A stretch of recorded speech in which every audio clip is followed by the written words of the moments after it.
Welcome to Kids Connection Orientation. My name is Maria Francina and I'm one of the directors of Kids Connection here at Encounter Church. This is Stephanie Schell and Jill Starr, also directors of Kids Connection. Thanks so much for joining our team this year. We're really excited to have you. I'm just going to give you a warning from the beginning that we are not the people who produce the videos you see on Sunday mornings. We're the ones who are back here with your kids. So just bear with us as we give you some information on Kids Connection for this year.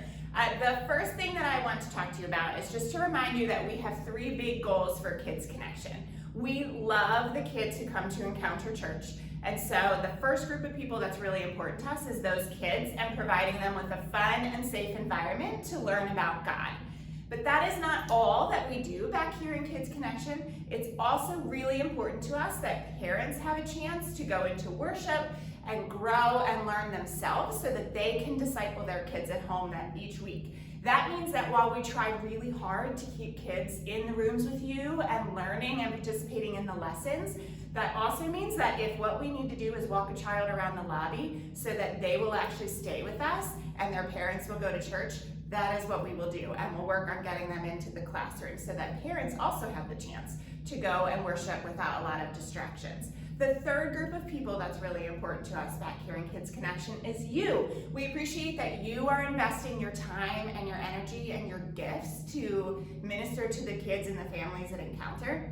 And we want you to feel loved and appreciated and supported to fulfill your calling and to serve with us. So we are here to do whatever we can do to support you as you work with our kids each week. We also prioritize teaching our kids about Jesus and God's love. So we are using a curriculum through Orange that is partnered with Amazing Life Foundation. We've been using it for over 10 years. We really like it. We like their idea of taking their nursery to age 5 kids, and every Bible story and Bible lesson goes back to 3 basic truths that they want them to know, which is God made me, God loves me, and Jesus wants to be my friend forever. Then once you get into school age, from age 5 or kindergarten up to 5th grade, which is where Kids Connection ends, they have 3 truths that they want those kids to know, and all of our Bible stories and lessons go back to those. They are wisdom, I need to make the wise choice. Faith, I can trust God no matter what. And friendship, I should treat others the way I want to be treated. Another one of our big goals in Kids Connection is to create a fun and safe environment for all of our children. And so I'm going to go over a few of our safety strategies with you right now. First, as you can see, we're wearing our t-shirts. Every volunteer in Kids Connection gets a blue shirt.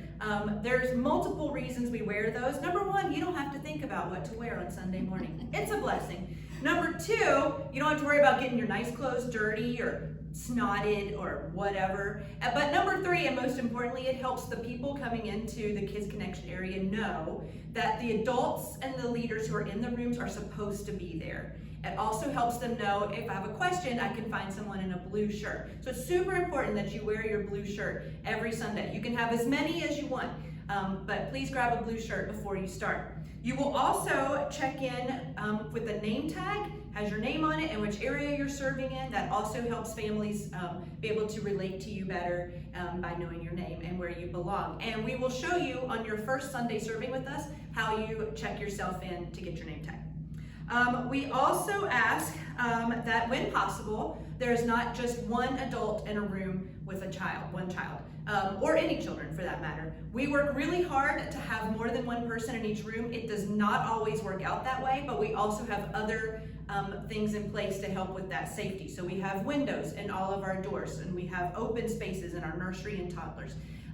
So those are just some of the things we do to maintain a really high level of safety for our kids and for our volunteers. We also ask that you never take a child to the bathroom alone. If a child needs help in the bathroom, you should leave the doors propped open. Make sure somebody knows you've taken them in there. When it comes to helping children in the bathroom, it should only be adults. So our teens and younger helpers should not be changing diapers or taking children to the bathroom. That should be an adult. And also, we ask that when it comes time to take children back to their parents, you ask for the parents' pickup ticket. Now we know this can be cumbersome, Sometimes it makes the line long, but it is really important. It is important for several things. Number one, make sure we know we're giving the kid to the right parent. And you might start to get to know these parents, but it's still really important we follow these procedures because we never know what's going on in a family dynamic. It also helps our new friends to feel like part of the group. If we are constantly saying, oh, I don't need your ticket to somebody we know really well, the person behind them we might not know might feel a little weird that they have to show their ticket and the other person doesn't. So we know it sometimes, it's hard to do, but as much as possible, please look for the pickup ticket before you give a child to their parent. And last but not least, to keep each room safe, kids are so excited to be here on Sunday mornings. They show up early. They show up really early. Now, we make an effort to keep them from going into their classrooms more than 15 minutes before the service, but it would be so helpful if on the Sunday morning you serve, you were here 15 minutes before the start of the service. So for the 8 o'clock service, that's 7:45. We know that's early. For the 9:30 service, that's 9:15. And for the 11 o'clock service, that's 10:45. That will really help us continue to maintain a high level of safety for our kids. One other piece of creating a safe environment for kids is that we are now considered mandated reporters in the state of Pennsylvania, which means if we suspect that a kid is not living in a safe environment or somewhere outside of church or in church is no longer a safe environment for them, we have to report that as child abuse or child neglect. So if there's a situation with a child that raises your gut has the feeling that something is not right there, or if they're telling you things about their home environment that indicate that there is some kind of abuse or neglect going on, you have to report that to the state of Pennsylvania. We will help you with that process. It can be done online or through a phone call, but you are the one that needs to make the call and gather the information that you can. So your job is to listen or observe carefully. If there's something that raises questions in you, you're gonna have to turn in as much information as you can if you ever make a report. So you're paying attention to maybe things that you see on the child or anything that they're saying to you and the kind of words that they're saying. You want to ask questions to gather information, but not ask leading questions. So you're not asking, did he hit you then? Or did you get kicked next? You're just asking questions like, tell me what happened next. Or what did you do? Or what happened before that? Sometimes if a kid says something that you're like, I wonder what came before that. Like a good question to ask would be like, can you tell me what happened before this happened? So you're just asking big questions to try to gather information, not leading questions or specific questions. If the child is visibly upset, please take some time to pray with them and comfort them. And then you need to tell us immediately that you have a concern. If you're able to leave the class with somebody else and come talk to us right away, you can, or immediately after the service, come find us and talk to us about it, and we'll help you work on making the report. Okay, so back to safety, or in addition to safety, every single room, well, that's a lie, I just lied to you. Most rooms have a first aid kit. We have one first aid kit for all of the kindergarten through 5th grade rooms. That is at the little check-in counter where we release kids from. But all the other rooms have a first aid kit with a sign that says first aid kit inside. So if you're wondering, I wonder where the first aid kit, that's your clue. And we have Band-Aids and other materials in there. If you find that you need more things, just holler for somebody in the hallway. We'll get to that in a minute, and we'll make sure you get what you need. We also have ice packs in the freezer in the kitchen, and we try to have everything we need for almost any kind of emergency. Okay, if a child would get hurt, as you are, thank you. Oh, look. If a child would get hurt, we ask you to fill out an ouch report. This is a super simple way to communicate to parents what happened to the child during that service. So let's say that Sam and Bob run into each other in the gym, and one of them had to put an ice pack on his head and the other one has a cut on his face. That's a real case scenario that happened not too long ago. Different names. The names have been changed to protect the not always innocent. So we filled out the ouch report. It's just that way that whoever is picking up the child can really quickly find out what happened to the child. If they have any questions, they can refer to that. Super easy to fill out. And then we ask that once you complete one of these, you ask one of us or somebody in the hallway to make a copy or take a picture of it so that we have a copy, and then you give that to the parent when they pick up so they know everything that's going on. Also, you want to hold that one up too?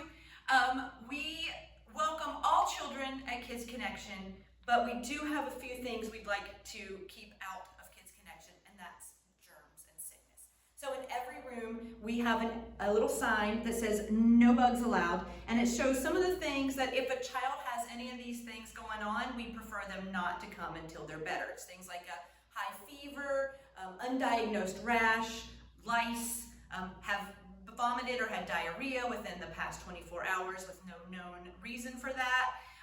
Lots of things, and it's just to keep our leaders healthy and to keep the other kids healthy. And so this is there. If you see a child, you think, oh, that child should not be coming into our room today. If you don't feel comfortable handling that situation, you holler for one of us. We are almost always available in the hallway at drop-off times, and we will handle it for you. We have done it before, we'll do it again, and it's not because we want to exclude kids, because we want to keep all of our people healthy. All right, now we have some evacuation procedures. Thank the good Lord, we have never had to evacuate the building on a Sunday morning, but we do have some procedures in place for that. For every room has an evacuation bag, and in that bag is a few things that you might need. There's a tablecloth. Why do you need a tablecloth, you may say? Well, if it's wet or cold on the ground, you can spread it out and your group can sit together on the ground. There are also some Band-Aids, some wet wipes, a flashlight, anything you might need in the event of an evacuation. We also have in our toddler and preschool rooms a set of ropes. So the leader holds one end and the kids hold the others. This will help you get out of the building safely and quickly.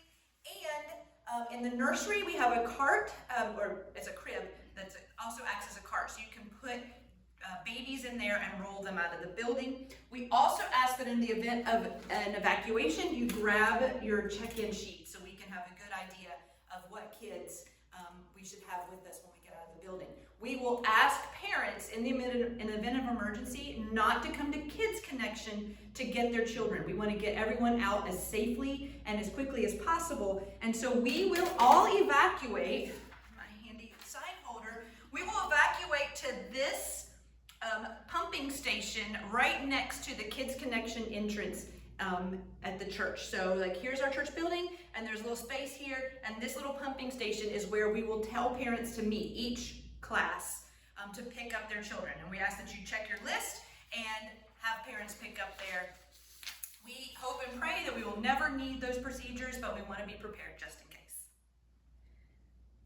All right, so we also really value our volunteers and our families in Kids Connection. Our goal, as Jill has said, is to keep our kids in Kids Connection so that the parents can worship freely. That means that you might see some kids in the hallways, you might see some kids with some big feelings. You might see us sitting on the floor playing with kids. You might see some kids coming into your room that are not as happy. We are here to work one-on-one with them. Our goal is to make it a successful morning for the child and for the parents. So we might break some of our rules that you might think that we have. We might combine kids into a different age group. We might pull a child out, give them a little snack or a water or something like that. We really strive to work with the families to make it a successful time. Please use us if you need us to come in and work with one of the children one-on-one. If one child is causing a huge distraction and you are not able to get the rest of your group together, that's where we're here. We are happy to come in and work with them one-on-one or pull them out, give them a little bit of break so that they are successful and able to come in. We do not want you to leave Sunday morning feeling frustrated that you were not able to share God's love with your group because there was one child that needed some extra help. We are happy to give that extra help. I will add to that most of the time, we know who those kids are. We've worked with them other weeks too, or we know that is an off week for that kid and they need that extra love and attention that day because they're not normally out of class. One of the groups of people that will help you with those kinds of things is we can be hard to track down on a Sunday morning. We're back here, but we're running around different times, but there are always kids check people out in the lobby for you to go and find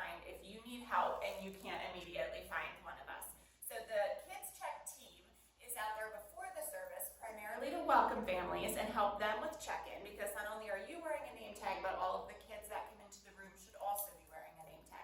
If it's a new guest, they probably have a handwritten name tag, so you know that that kid is here for the first time.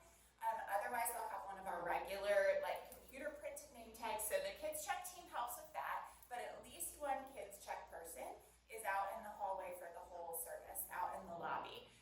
They are there. If you are in nursery, toddler, preschool, please yell for them. If you need help, they will help walk babies in strollers. They can help with kids who are upset. They can help find one of us. If you need someone to go make copies, they can go get you an ice pack if you need an ice pack for a kid from the freezer. But they're there to help you with anything that you need. They are also the people, if you're trying to sign yourself in and get your name tag on a Sunday morning, the first time you serve, you have to go see them. It like gives you permission in our system to actually be able to sign in as a volunteer. Or if you are having any other trouble signing yourself in, please go see our Kids Check team at our Welcome Center, and they will help you get settled with your name tag and get you all ready to go. Now to more of the back end of it. Did you know that in Kids Connection it takes about 70 volunteers to run a Sunday morning, 8 o'clock, 9:30, and 11 o'clock? That requires a lot of scheduling on the back end. I spend hours and hours every week on scheduling and making sure each of the rooms are filled with all of you fabulous people. Because of that, we are trying to transition over to our check-in system. Also has a way that it can do scheduling and services. It's called the Planning Center Services. We are transitioning into that, and our goal is this fall that we will be doing that. Our goal is to make it easier on you and make it easier on us with the scheduling. So we are going to ask you to get the Planning Center Services app. More information will be coming to you about that at our in-person orientation, and we'll have more directions on that. But it will be a way that you'll be able to go in and quickly block out the dates that you are not available, so that we can see that. So instead of the emails and texting, it'll all be right there gathered together. We are excited about this, but you also have to be patient with us because it is a new system, and we've had our tried and true system for quite a while. So that transition, we are hoping will be flawless, but it will probably not be. But we are excited about it, and we think that it will really help our program to grow and to alleviate any of the frustrations of trying to find coverage and switching and that type of thing. You did probably already notice that you got the same like traditional schedule from Maria that you have seen in the past, where you are assigned to one Sunday a month and you are assigned to a specific service. So that is like the template that we're working with. Services is really going to help us with when you need to make switches and you can't be here, is really where the difference comes in from what you're doing now. Something else that's changing just slightly this year is that we need to keep background checks on file for everybody who is 18 or above. So if you're not 18, you'll hear from us when you turn 18 to get clearances in place for us. If you are over 18 and we have paperwork on file for you, we will need that updated every 5 years. You will get an email from the Encounter, like it'll come from Encounter Church to let you know 3 months before your paperwork needs to be updated. So if you're like, I don't think that might be coming soon, a lot of you kind of know that because you have jobs where you may also be updating paperwork. So you'll start to see that system becoming a little more automated too. You'll hear from them first, and then I'll follow up with you as time goes on to make sure that we have all the paperwork we need, so that, again, to create a safe environment for our kids, that we have all the paperwork we need to show that you are a safe person to be back with our kids. All right, well, that was a lot, we know. It's a long video, thanks for sticking with us, but there's a lot that goes into pulling off a successful Sunday morning, and we could not do it without you. Yes. So thank you so much for being part of our team. We cannot wait to serve with you this year. Bye. Thank Bye. you. Thanks.